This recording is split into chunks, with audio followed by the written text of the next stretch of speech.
Okay, so we're going to be talking about windows and how I draw windows today. Now, I've already drawn this, but unfortunately I had some problems with recording, so I can just talk you through it really quickly here, right? So if you imagine that this is your house and you're looking at it straight on, what you see is you see your window frame, you see a windowsill and then the windows. But that is slightly different if your angle on that house changes. So say for example you are...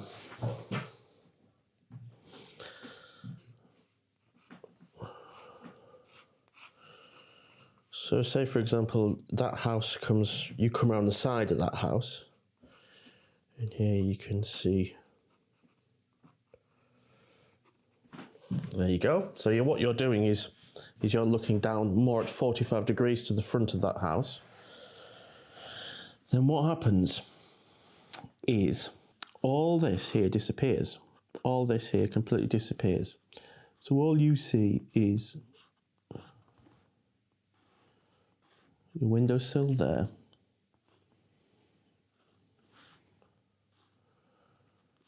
and your framework there. So instead of seeing all this frame all the way around outside, thick frame there, thick frame, all this part disappears. So what you see is effectively that.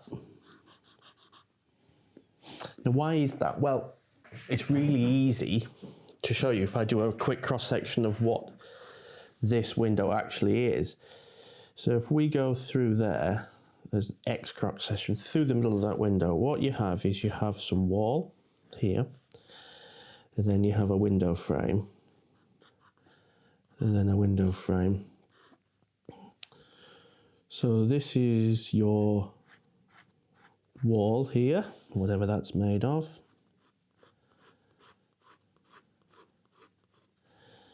This is your wood of your window frame.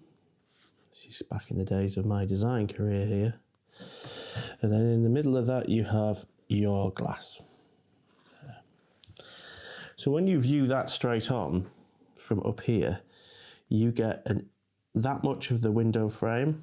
You see that much of the window frame and you see the glass in the middle, which is why you see the window frame at one side and the window frame on the other. But when you view that from the side, let's just take some dots.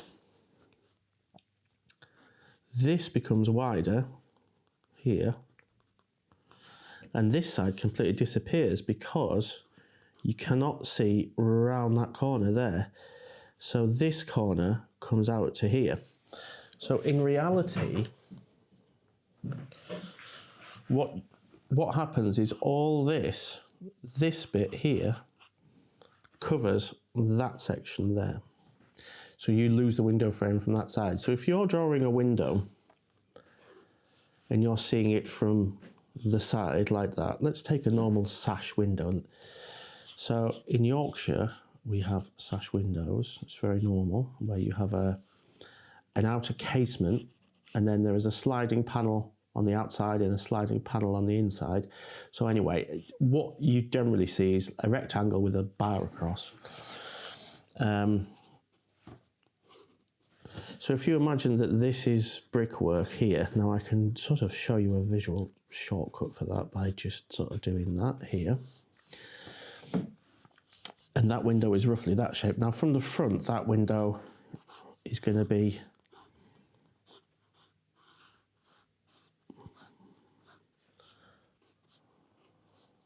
like that. But because we're looking at it from the side, and I guess we can put some perspective in it as well, like that. All this is missing. So what happens is you just see this.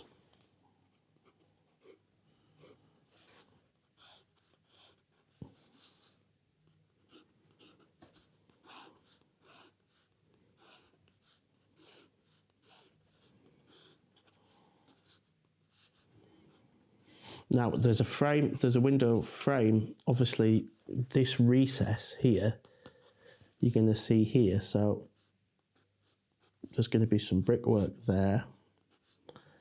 And you can sort of, exaggerate that by putting some shadow in here. That often helps to tell the story. like that, and then you'd have a windowsill from underneath. So how that translates roughly into when you're drawing, sketching, buildings, is what I tend to do is if I just do a really simple building front, let's do something like that. So if I was to draw a door, instead of that being just a straight rectangle, what I would do is I would exaggerate the fact that I can see the brickwork on that side. And again, with your sort of average window, I would do that, and you end up with a sort of double line at that side, and that's a visual shortcut for the fact that there is depth, and that window and door is recessed back. Now, if you were to do a sort of sash window there, how would that look? Well, that would be pretty simple. It would be something like that.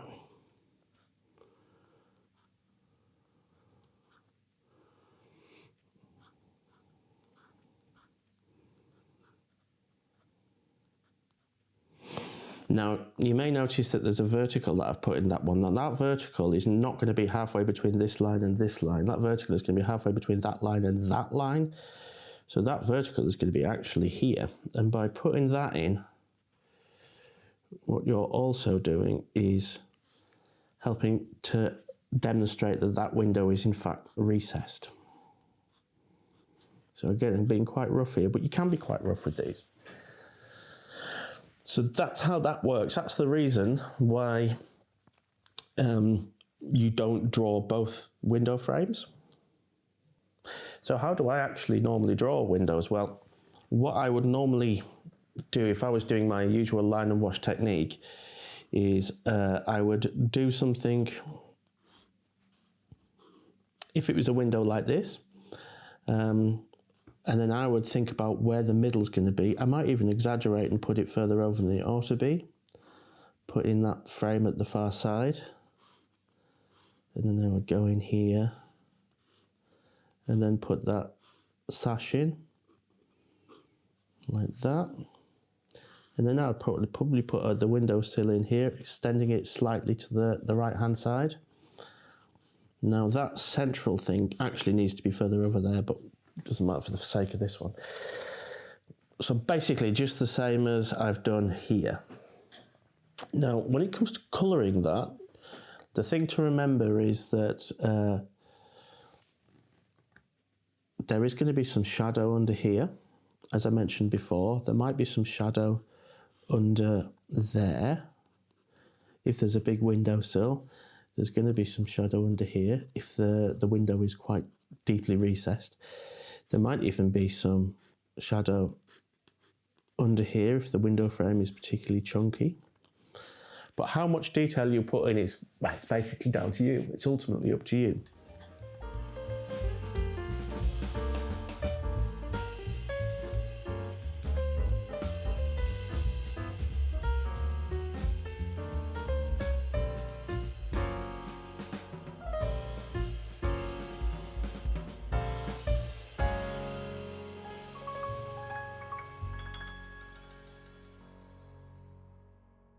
So there you go.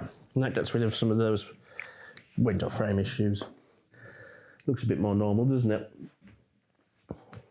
So that's just something to really look out for when you're drawing windows, is don't draw the frame on both sides if it's at an angle, because it really does help to tell the story of the building. So that's just a quick little thought on windows. I might do something more detailed on that in future. I hope you enjoyed it. Cheers guys, bye.